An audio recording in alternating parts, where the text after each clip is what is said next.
fights. Yeah. I mean, the real only target that you're hoping to get other than supports is just the PA, right? Where if you can stop her from getting these resets with her X, you're really going to dampen some of the damage potential Jim Park wants to be putting out here. Big focus for me is going to be PP. Just how well can he do against this Dark Mago Tiny in lane? I mean, you're not going to look to match the rotations, but then in that same vein, you need to apply pressure elsewhere and still maintain some sort of advantage. Because later down the line, it's going to reach a point where Dark Mago, he'll be rotating the side lanes, but at some point, he's going to come for you. And when he does, he either has enough burst damage to kill you 100-0 and suddenly the game gets tough, or you're able to survive, turn it around, set up for counter initiation, and that's where Infinity sees control. That will be sort of the one moment I feel like that decides this early to mid game for me. I mean, another good thing for Infinity is that when Tiny leaves lane, you do have that tower push potential finally on PP, right? On the Monkey King, it wasn't quite there, but definitely this time on the Lesh, for sure, right? If Dark Mago leaves for just a little bit too long, even without a siege creep wave, tower's dead, opens up the map just a little bit more for PP to make rotations, because there's nothing left for him at that point in the mid lane. Game number 3, blessed by Gaben on this fine day. Took a little while, took us 6 other series maybe, but we're finally here, and both E-Star Backs and Infinity would love to get some revenge on Heroic and Boom, facing off in the upper bracket currently. Michael, very interesting position for Infinity to grab there, and he's even going to level the lift at level 1. That we talked about the Rubik and Darkseer lane not necessarily being the best already, and it's gonna get even harder now. It does set up double ion shells up top, so Jim Park, he's gonna struggle a little bit with this first wave. It does hurt, but it is just a level 1 ion shell. Where is your support? Okay, Tiger's coming, slowly but surely. Didn't feel the need to TP. Yeah, doesn't want to sort of risk getting caught out and having to do Walk of Shame back, so, I mean, full CS and EXP to Jim Park, nothing that Infinity will turn down. Already this was level the game 2. plan anyway. Yeah. Probably important for him too to be able to just get out dodge. Of course, like we mentioned, it's unlikely, or at least our opinion is that it's unlikely Infinity are able to set up much onto the Darkseer, even if they get an Inkswell onto him and a jump. He's pretty tanky, so he should be able to survive until he surges out of dodge. Bottom lane, Demon and Oscar, same thing, really, right? Like, no real kill potential on this core Lifestealer. Definitely so on the Disruptor as levels start accumulating for this Infinity lineup. Level 2, level 3 comes around. All of a sudden, you're starting to do some real damage to Yor and Disruptor. Not the tankiest hero, not known for his bulk. Absolutely not. Known for his ability to get ahead and potentially stay ahead, but especially if you're not able to force out Oscar as much as you like with this Lifestealer quote-unquote counter pick, it's not gonna be a good look. Z losing his Bracer though, that's gotta sting. So for the Lifestealer must have been just... yeah. That's not too bad, all things considered. You still will have priority in the lane. You're just chasing the pesky demon away. Maybe he was trying for some, block the pull or stop the creeps from being dragged away by the techies. But should be pretty quiet, all things considered. I mean, compared to last game where action was just flaring off, and game number 1 especially, that was non-stop. I think both these teams, Jim Park, he has a Battle Fury timing he needs to hit, so he'll be preoccupied with that. I think most interested for me to see what the approach is for PP, right? We already mentioned for him, it's going to be a very major moment whether he's able to stand against the Tiny or not. I don't know whether Yules or Bloodstone really helps much in that regard. I think that's where I'm going to pose a question to you, Sneeze, because I'm not, a Lesh player. I'm really not too keen on these Lesh items. What are you thinking first off for this PP Lesh? Because, we talked about how maybe the first itemization on the Monkey King was a little bit of a miss last game. What are you thinking about for this game number 3? It almost feels like he would love a Bloodstone, but he's forced into getting a Yules here as Jim Park able to get a kill onto Michael, trying to contest for this Lotus pool. 3-minute mark. Sacred able to snatch it up and now trying for the chase down, but knows he can't commit into that Inkswell. We'll just have to back up. But yeah, I mean, apart from Yeah, I mean, apart from the Lash and potentially a Blink Stomp, you don't actually have a lot of catch or ways to start the fight. So it might just have to be the Yules, even though it's not really ideal this game. I mean, it set you up for a Static Storm, set you up for a Tiny Toss combo. It's rough, man.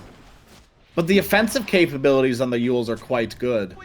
Right, like it's good setup for all of your stuns as well. It's gonna purge the Surge. So, you know, it is not too bad of a Yules game. I wouldn't be surprised to see PP pick that up first. Heaven forbid he get BKB first item again. in before he gets like Orchid first out of nowhere just for fun. God no. We've seen a lot of like that, Sneeze. Tiger being aggressed upon in this top side though. The pressure coming out from these Ion Shells pushing the creep wave in and put the Infinity safe lane duo in a very tough spot. Gotta watch where he pokes his head out. Jim Park still angling for some aggression up here. Knows that he can't give up anymore. Out of tangos. Still has one charges, but again, Sacred just getting a real good position in this top side. Love it. Here comes Yor. Straight through Tin Gates onto Jim Park. Inkswell up though. He wants to scrap onto Michael, but Michael had some one charges prepared. They're turning things onto the PA. Here comes Demon though. With the setup, the blast off, able to create the distance. Blood Grenade goes wide. And just like that, Jim Park should be able to run out of trouble. Now Sacred, he's the one being auto-attacked down. This poor Darkseer will get finished off. Nice little juking shoes put on by the PA as Michael able to TP away, but Jim Park swoops back around for that kill onto Yor. And great response from Infinity supports. Sneeze, I think that glimpse kind of flubbed the kill a little bit. If Jim Park continued to tank that level 2 Ion Shell, probably would have died, but that glimpse puts him right back to safety. Sure, glimpse does damage, but it's not too much, my dude. Yeah, and clearly not enough to finish Jim Park off. He's going to get his cornucopia very easily now and continue. I mean, this lane gets easier because now he just has that sustain. So suddenly your Ion Shell's not pressuring him too much. I do have to say though, props to Infinity, right? Because as soon as they realize the dive is coming, Jim Park realizes his only option is offense. And he just grabs that Inkswell, jumps straight onto Michael, and forces the Rubik into an awkward position. So, I mean, they get the better of that situation. It's not going to give them priority on this 6-minute rune though, which is what Easterbacks are setting up for. It's just an easy pickup for Dark Mago on the haste. And oh boy, this guy's lethal. Starting to run into the mid lane, looking for the glimpse back on the Lash. He's here all alone. He might be level 6, but he has no friends. Turn around the Pulse Nova, and he's standing his ground for now. Tries for the stun, but goes completely wide. Dark Mago, the blast off won't connect. He's way too quick on that Tiny. He's able to get the kill with the help of his supports. Great answer back from Easterbacks. But top lane. Action's not done. Now Sacred left alone. They know the supports are in the mid lane, and no one can help this Darkseer. To play them a little bit. Whoa! Hey, Parker just turned around. I don't know what that was. What the hell? I mean, Sacred, it was a pretty cool move because he kind of faked them out a little bit, right? He angled like he was gonna just try and full commit and auto attack for the Parker kill, which is why Parker backs up. And then he just uses his max move speed to start running the other way. The Grimstroke can't connect with another auto attack in time. And he's fine now, right? He's gonna be able to come back here, Ion Shell the creep wave, get a nice bit of farm and keep on surviving. Dark Mago might not be as lucky. Dark Mago is lucky in the way that he finds Tiger, but now the Stampede forward, he should be a return kill. Stomped up and PP just kills him off. And those are those, you know, big AoE, not big, but little circle stuns coming in handy. You know, the blast off setting up the split earth setting up blast off, and the slow from the little bombs as well. Sticky bombs did receive a little bit of a nerf, but I don't think it's enough. I think Techies is still one of the strongest laners in the game right now. Absolutely. I mean, we see that come to play, right? Like the fact that this Techies has somehow been able to carve out a lane for Oscar. I think that's impressive. Into a lane that, yeah, like Oscar had really no right being in as a Centaur. And the thing is, he's still there, right? A lot of the aggression has been focused towards the top side.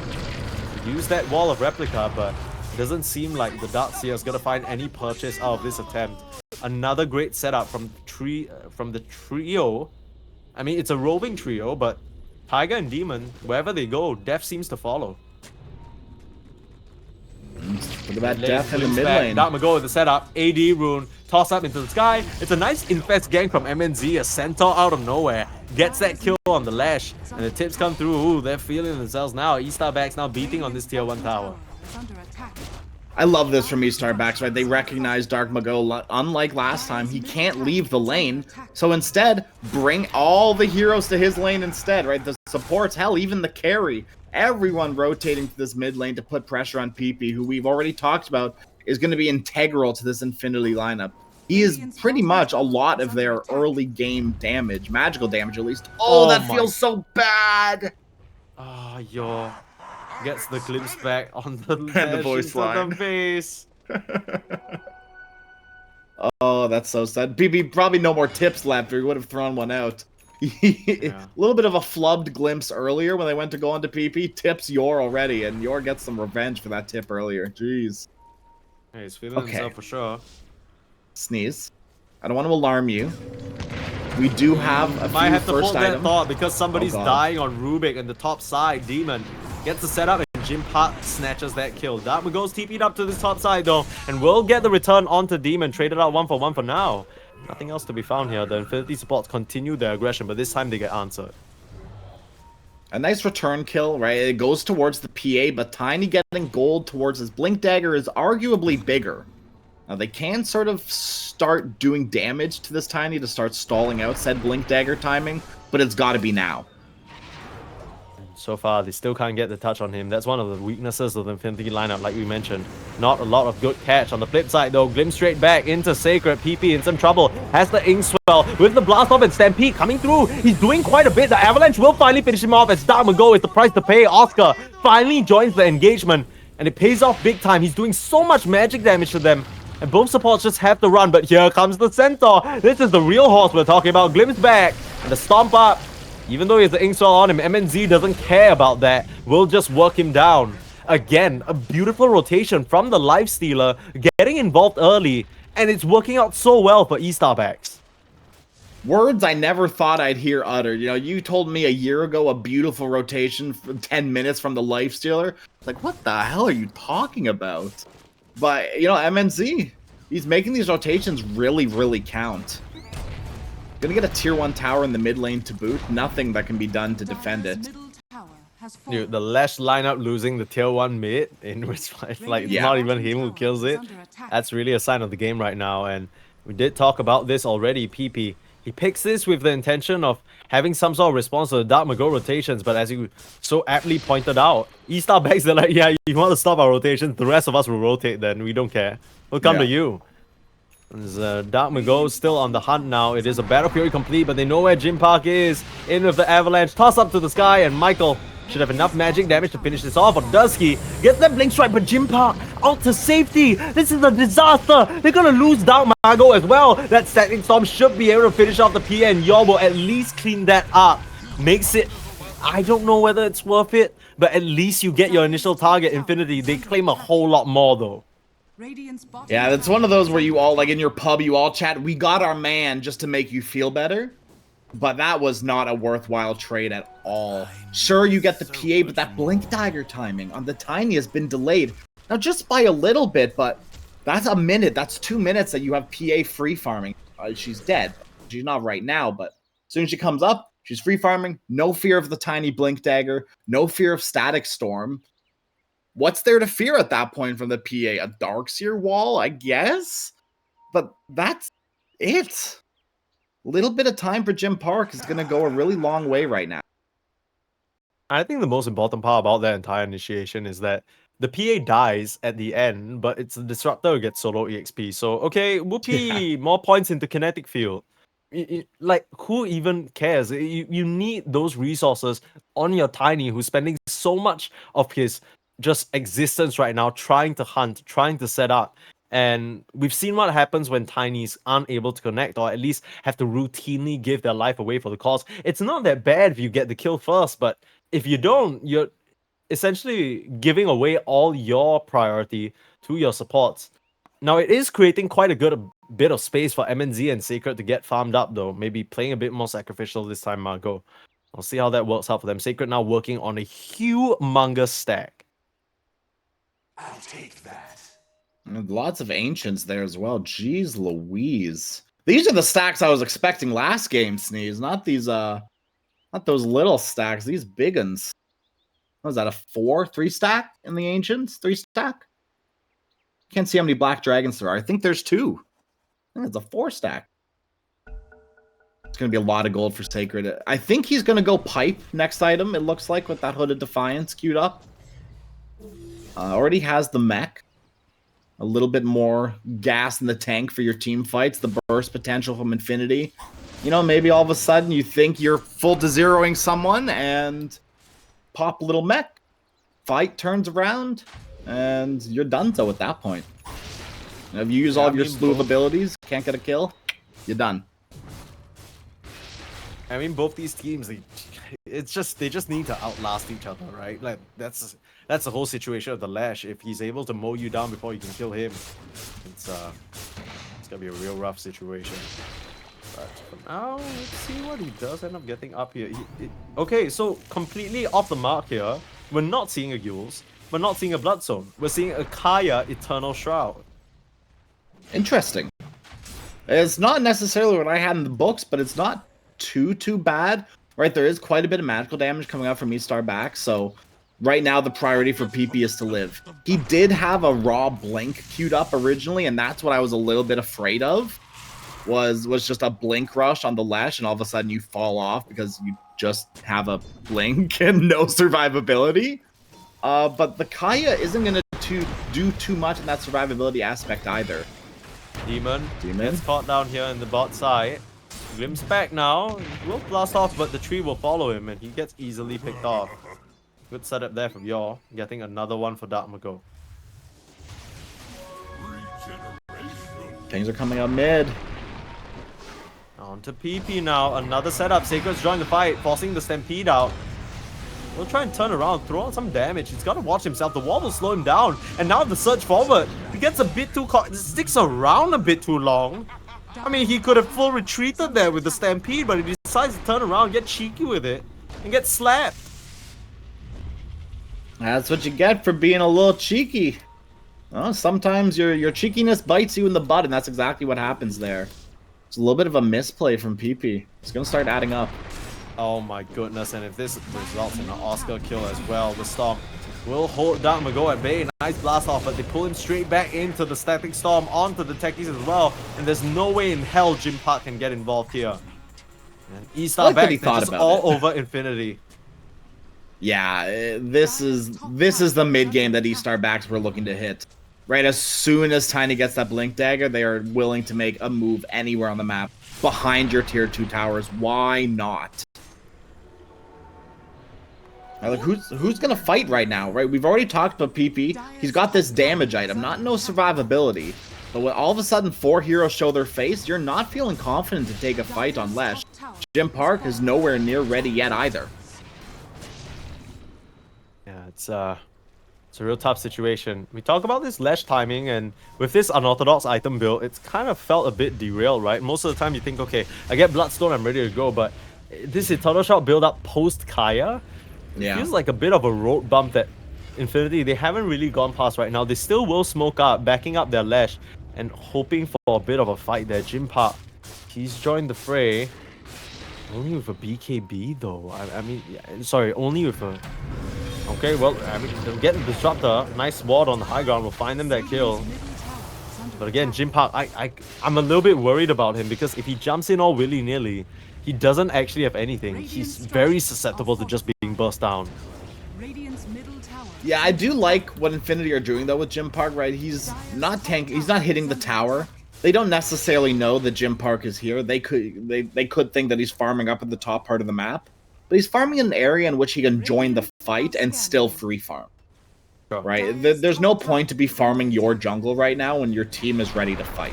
Sure, you may not be, but a cheeky dagger, you know, sometimes the cheekiness does pay off. Yeah. Immediate answer back, E-Star.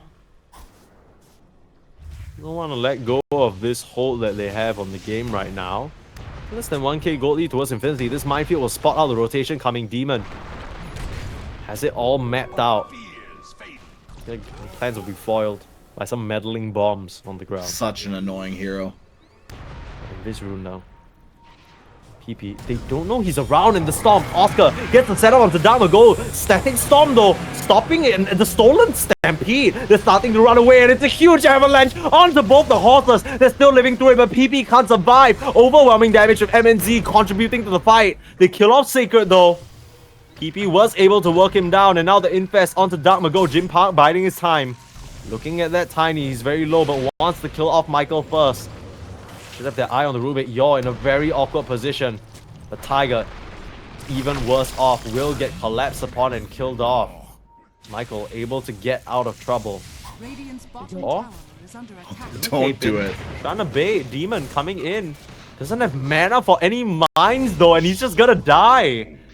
He's trying to throw a dagger or something in, but Infinity. Jim Park just can't get involved the same way MNZ can, and it feels like that's such a big difference maker this fight. Yeah. Sneeze, have you heard of trickle-down economics? No, please, tell me about well, it's when Infinity walks in one by one and you start feeding gold to E-Star back. It's the trickle-down money, yeah. Yeah, okay. Well, a lot of it is trickling right into the Lifestealer's grubby hands, which he's going to be very happy about. Top of the net worth now, despite being against a PA with a Battle Fury. And all of that just comes down back to MNZ's rotations. I think throughout these two games, we haven't really pointed towards him as a big factor. Not that he's been unimportant by any stretch of the imagination, but more that it's not really him that's a superstar. I mean, in game number 2, it looked like Sacred was the one really standing out on the Dawnbreaker. So this time around, it feels like it's his early rotations and the impact he's had in these skirmishes that's pulling them right over the finish line and letting them get favorable trades. Keep them ahead, which is so important for a Disruptor lineup. Yeah, it is arguably the most important thing for a Disruptor lineup. Like we talked about during the draft, it feels so bad when you're not running at heroes actively. And Tiny is a great hero to just sit behind and run at heroes with.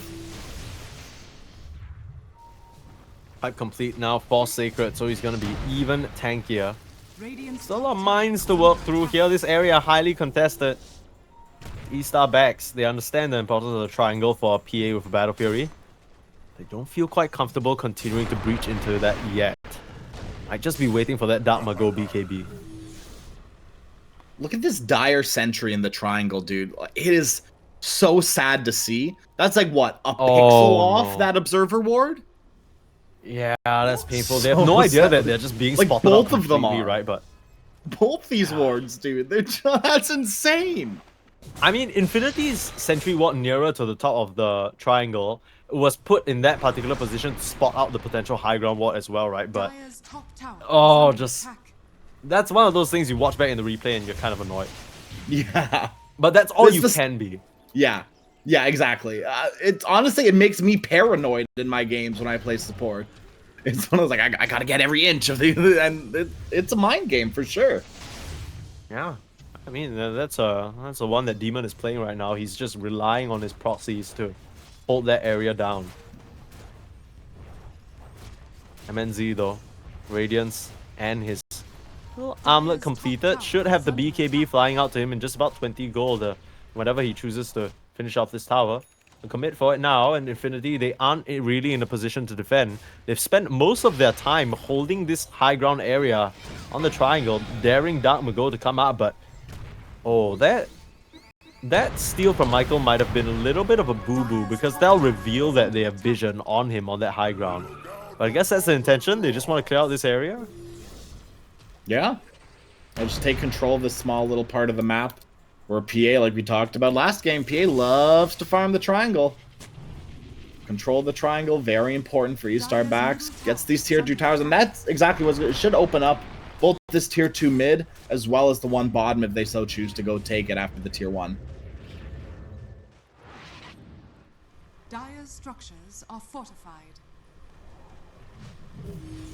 BKB finish on Tiny. Dude, these BKB timings, pretty insane on E-Star back. Yeah. They've synced it up very nicely here. E-Star back's very clear about their particular power spike. This is what they were gearing up for with this Darkseer pick. Get those auras in place and everybody's ready to fight now.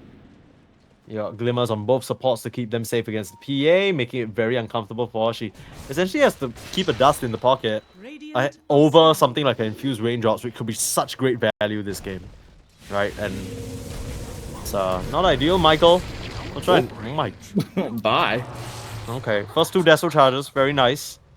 I'm not really expecting people to be down here, I guess. Michael just gets splattered. Yeah, I guess with PP showing mid, right, they thought, and Techie showing on this ward, they were pretty sure that it was safe and sound there in the bottom lane. I mean, this game is still so dead even, I feel like. It is, I mean, it is. The life stealer, he's not going to get MKB for a little bit longer, because I think his priority is dealing with the other heroes like the Lash and the Centaur. But nobody can really deal with the PA once she pops a BKB, and that could be something we need to keep an eye out for. Dark Mago setting up onto Oscar, pulling them back. The glimpse. Not gonna really get anything done. Okay, Tiger. Yeah, Yor is dead. But meanwhile, they're able to clean up the support, so trade it up for now. Positioning is very awkward now. They buy back immediately on the Grimstroke, and they have a tier 1 tower for him to TP2 as well. Ends up coming through the Twin Gates. This is ballsy, but in comes Damago with the setup. Straight onto the Lash, and PP, he can't really provide many damage to the fight, but it's a huge vacuum back the other way. They just don't have the damage. Shimpa, he's trying to swing his little sword. He'll cut down Sacred, and he's still standing his ground. MNZ wasn't able to connect on any of these auto attacks. Now the blink away as well. Blast off in the spot. They need to deal with this life stealer, but they don't have anything else. Damago with another setup. There's the avalanche in again, Jimpa. Now he'll try and punish the Tiny, doing quite a bit. But as he finally cuts him down, it's Jimpa versus MNZ. But this is not really a fight that you can win. Open wounds up and punches him down. MNZ with an ultra kill. The big winner of that situation. And just an excellent team fight again from E-Star Backs. You know, the Static Storm's a little bit off the mark, but it just kind of shows how much of a, I don't want to say a non-factor yours, but a disruptor kind of hero interaction where you don't necessarily need to do anything other than exist, and you existed long enough to draw a lot of attention from Infinity, right? All of a sudden, your PA is so deep in that you have to be, like, you have to play the fight so carefully. The last one to die is the PA, and just really didn't show her face at all for most of that fight. Which is good, I guess, but when your only first kill is a disruptor, and you get 2-man avalanche, 3-man walled, how do you plan to take a fight after that? Sure, you've got mech, but that's not enough. I mean, the PA, again, in a similar fashion to the Wind Ranger, as much as it fits Parker's playstyle a lot more, it doesn't really feel like it gels with the team, and that's gonna sound crazy to say because we did ask, we're like, okay, you know, we want a carry with low cooldowns who can always fight. Yeah, but the PA can't fight into this lineup.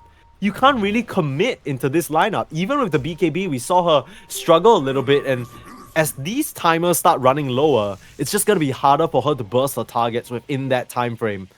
Infinity, though, they still want to give it another whirl. While the BKB timers are high, they'll run straight into Damago, who immediately finds that Grimshow. He bought back in that previous fight. Tiger's not going to stand a chance. They wipe out the Disruptor though, but he just buys back. Now MNZ starting to lay into them, just wiping them apart. You just can't run away from this Life Stealer. He has his grubby hands all over you, and the Static Storm holding PP in place. Damago sliding through with the rocks as well, and they'll kill off PP. Jim Park is the last member that stands, but not for long, all alone on this little cliff. This is not your territory. You can't even kill Sacred. You're gonna get wiped out here. As a double kill for Damago. Again, E-Star Backs, they have too many threats for you to deal with. Yeah, once again, dude, you kill off the Disruptor, you commit a bunch of your big AoE abilities for this Disruptor. So what? You're still, Tiny is free. Life Stealer is free. And even this Rubik, he's able to turn around and steal some of those stuns that you've used on the Disruptor. Buys back, gets into the fight, a beautiful Static Storm on the Leshrac. This is going to open up Roshan for E-Star Backs, and that just might be the beginning of the end for things here. It feels that way. Infinity, that second smoke out felt like they were so convinced that one or two things only went wrong in that fight, and if they just changed things around, it would be better. If they got that priority, if they got the vision advantage, and they just run straight into a completely prepared Dark Mago with MNZ hidden inside, and Tiger just doesn't get a chance to play the fight. A lot of these control spells, they're not even a factor because your supports are just dead. And it goes back to the point I was saying where, yes, the PA can jump in and out. Yes, the PA has BKB. But it doesn't really mesh with the Infinity lineup and what they want to do. Centaur and Lesh, they want to leapfrog over each other and commit fully in. The Lesh needs to be in the thick of the fight to do damage. But in the face of a Heaven's Halberd, Mac, Pipe, that Sacred's just holding and you're not really shaking off him, you're not doing much damage. Yeah, all of a sudden 2 of your 3 cores just... Hell, I would say even 3, because Oscar's a lot of the magic damage too with that Veil of Discord. Pipe negates it pretty much entirely. So all of a sudden, all 3 of your cores aren't doing any damage because of the atomization from 1 hero. Yeah, as Darkseer really has just become the perfect trump pick for them.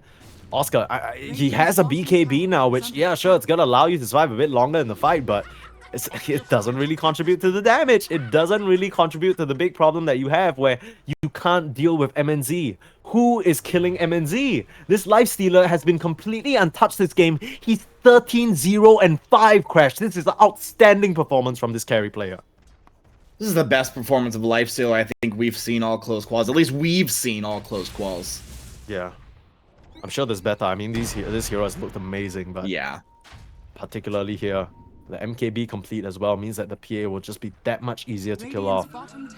And riding the back of this Dark Mago Tiny that they've picked up in the first pick overall in the draft, and that hasn't deterred them at all from dominating the game in the same way that they did game number 2.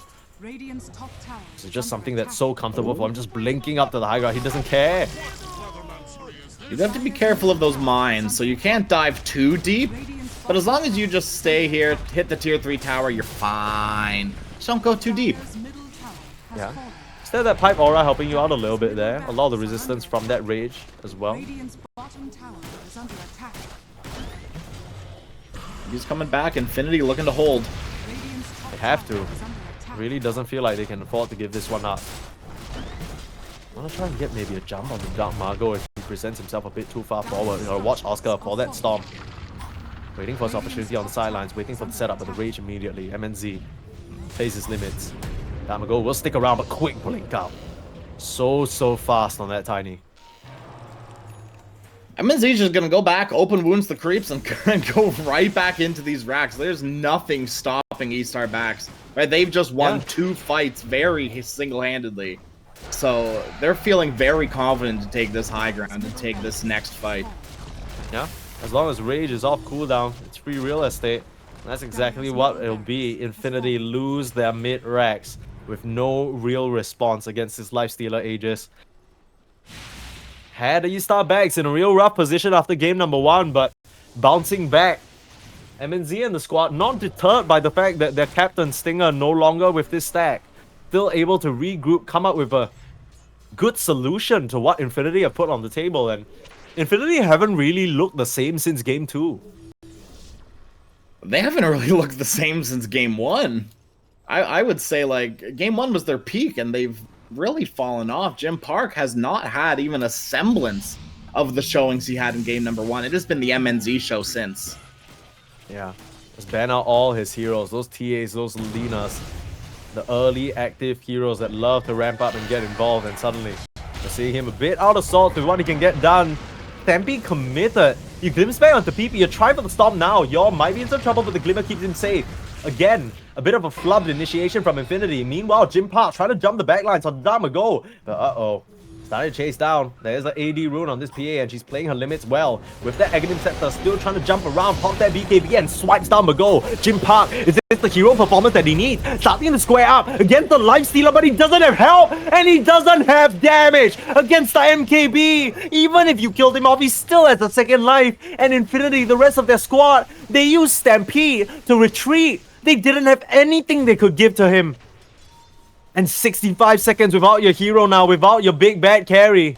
Sure, you don't have Mago anymore, but he's not even needed for this high ground push. You start to storm through, maybe get the jump onto MNZ, and that's exactly what happened. With a huge vacuum wall, the team fight, it's set up perfectly for E-Star Bags. They don't even need a static storm, they just swipe you down anyway. Demon gonna go down, and now Oscar pulled back into the fray. Forced to pop that BKB, but now being punched away at by MNZ.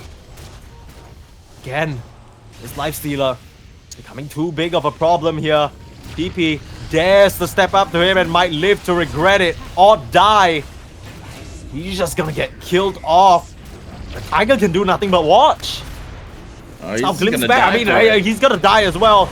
Stomp forward, but it's on a rage lifestealer. You're just flailing your arms and a hopeless situation. It feels like E-Star backs. One more vacuum, pull you in. And Oscar, yeah, he gets out, sure. Silver linings, I guess. That one goes back into the fray as well. It's a 5v2 situation. You can buy back on the Grimshock, and Jim Park is back in 2 seconds. So you might just play this a bit conservatively. It might not be over just yet, Infinity. You don't want to keel over and go quietly into the night. It's a 17k gold lead crash, and E-Star backs. They're in such a commanding position. We still do have that PA potential, but there's no Divine. And even if you do buy Divine, kind of a doo-doo item now. Oh, jeez. Oh, you just kill off Demon. Oscar trying for another setup. We got to keep an eye out for Jim Park, but turns around, gets Abyssal, and now Static Storm up, pull you back in with the vacuum. He should be able to weasel his way out of this, but the rest of his teammates not quite as lucky. And all the glimpse, the last kill. GG is called. The tips come through. Jim Park, he buys back, but he knows it's over. All these tips for the one hope of Infinity as it crumbles before their eyes. They had a good game one showing, but E-Star backs. They'll continue on in this close qualifiers for South America and to keep their chances at Dream League Season 23 alive. Some would say they're